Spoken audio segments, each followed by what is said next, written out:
சிம்பிளாக ஹெல்த்தியாக சோம்பு கீரை குழம்பு எப்படி பண்ணுறதுன்னு பார்க்கலாம். இது ரைஸ், இட்லி, தோசை, சப்பாத்திக்கு ரொம்ப பர்ஃபெக்டாக இருக்கும். இது வந்து பார்த்திங்கன்னா கர்நாடகாவில் ரொம்ப ஃபேமஸாக இருக்குது. இந்த டில் லீவ்ஸை யூஸ் பண்ணிவிட்டு அக்கி ரொட்டியிலேருந்து ஆரம்பித்து நிறையா வடையில் எல்லாத்துலேயுமே இது வந்து போடுவாங்க. ரொம்ப ரொம்ப ஹெல்த்தியானது கூட. அந்த வாசம் மணம் அப்படிங்கிறது வந்து பார்த்திங்க அப்படின்னா ரொம்ப நேரத்துக்கு இருக்கும். இதுக்கு வந்து கிட்டத்தட்ட ஒரு கையளவு சோம்புக்கீரை எடுத்துகிட்டு நல்லா வாஷ் பண்ணிவிட்டு கட் பண்ணி எடுத்துக்கலாம். இதுக்கப்புறமா நம்ம பாசிப்பருப்பு, துவரம்பருப்பு ஏதாவது ஒன்று எடுத்துக்கலாம். நல்லா வாஷ் பண்ணிவிடுங்க. ஒரு 2-3 தடவை நல்லா கழுவிட்டோம் அப்படின்னா பர்ஃபெக்டாக இருக்கும். நம்ம ப்ரெஷர் குக்கரில் தான் கீரையும் வைக்க போகிறோம். நீங்கள் டைம் இருந்ததுன்னா ஓப்பன் பேன் மெத்தடில் கூட பண்ணலாம்.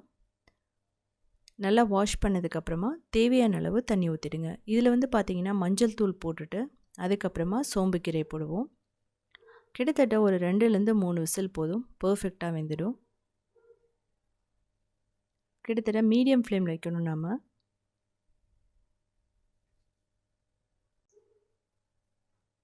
பர்ஃபெக்டாக ரெடி ஆகிடுச்சு. இப்போ வந்து நம்ம மசிச்சு விட்டுக்கலாம் நல்லா. ஸோ இப்படி மசிச்சு விடும்போது தான் ரெண்டும் ஒன்றா மிக்ஸ் ஆகும். மத்து இருந்ததுன்னா உங்களுக்கு நல்லா யூஸ்ஃபுல்லாக இருக்கும். இப்போது எண்ணெய் ஊற்றிட்டு கடுகு, கடலைப்பருப்பு, உளுத்தம்பருப்பு, ஜீரகம், வெங்காயம், பூண்டு, பச்சை மிளகாய், கருவேப்பிலை எல்லாம் போட்டுக்கலாம். சின்ன வெங்காயம் இல்லை பெரிய வெங்காயம் எது வேணாலும் நீங்கள் போட்டுக்கலாம். இதுக்கு பெரிய வெங்காயம் ரொம்ப நல்லாயிருக்கும். இப்போ பெருங்காயம் ஒரு 1/2 டீஸ்பூன் போட்டுக்கலாம். அதுக்கப்புறம் வரமிளகாய், காரத்துக்கு ஏற்ற மாதிரி நீங்கள் 3-4 வரமிளகாய் கூட போட்டுக்கலாம். பருப்பு, பாசிப்பருப்பு அப்படிங்கிறதுனால அந்த காரம் நல்லா எடுத்து கொடுக்கும். இப்போ உப்பு போட்டுக்கலாம். உப்பு போட்டு லைட்டாக மட்டும் வதக்கினா போதும். ஏன்னா ஆல்ரெடி வெங்காயம் நல்லா வதங்கிடுச்சு. இப்போ தக்காளி, நான் கிட்டத்தட்ட ஒரு தக்காளி தான் போட்டிருக்கேன். நல்லா ஃபைனாக சாப் பண்ணி. இதில் வந்து பார்த்திங்கன்னா தக்காளி அப்படிங்கிறது வந்து முக்கியம். ஆனால் நீங்கள் வந்து ஸ்கிப் பண்ணுறதுனாலும் பண்ணிக்கலாம். இப்போ மஞ்சள் தூள், மிளகாய் தூள், அதுக்கப்புறம் கொத்தமல்லி தூள், அவ்வளோதான். இதுக்கு பெரிய கரம் மசாலாலாம் நம்ம போட மாட்டோம்.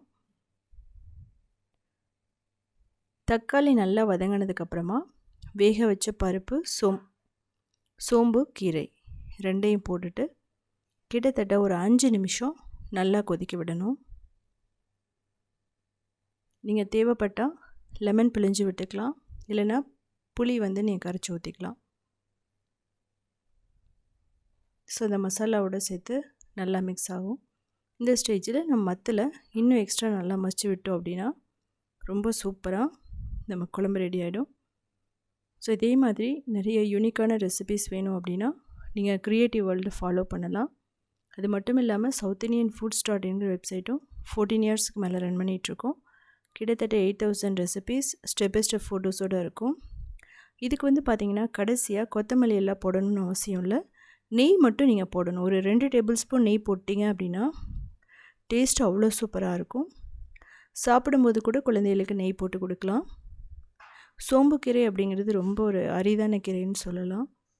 நம்ம மந்த்லி ஒன்ஸு சாப்பிட்றது, ட்வைஸ் சாப்பிட்றது ரொம்ப நல்லது கூட.